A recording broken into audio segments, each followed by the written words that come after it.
Mga senior citizens, baka po nag-edad na kayo sa 80, 85, 90 or 95 years old. O di ka naman po, papalapit na ang birthday ninyo sa milestone na edad na yan sa taon na ito 2026. Huwag kaligtaan, mag-apply na.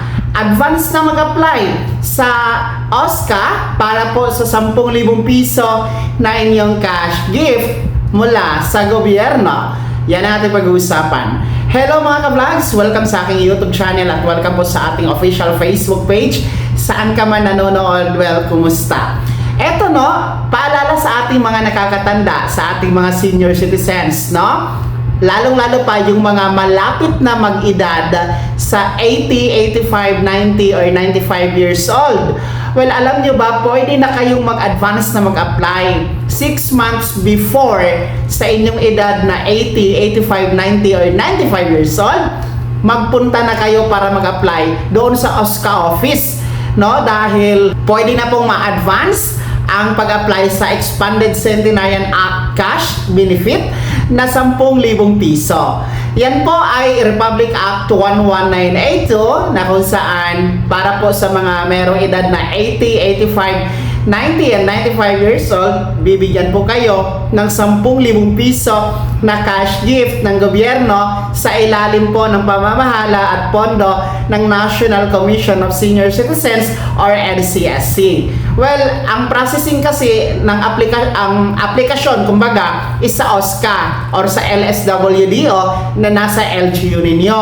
Pero yung pamamahala sa pondo at cash distribution, NCSC po ang mamamahala niyan. Kumbaga, pag-apply niyo po sa OSCA, ang inyong application form kasama ng mga requirements, isasubmit po yon sa NCSC para doon gawin ang validation para po mapunduhan. Well, kailangan talaga or pwede na po talaga na mag-advance ng 6 months bago ang birthday mo. Halimbawa, mag-80 years old ka na or 85, 90 or 95 years old ngayon pang December, December 2026. Well, ngayon, kasi July na tayo, pwede nyo nang i-advance na i-apply kasi pasok yan sa 6 months before your birthday, July, August, September, October, November, December. Ang layunin kasi ng advance application para po mas maaga ang processing, mas maaga po ang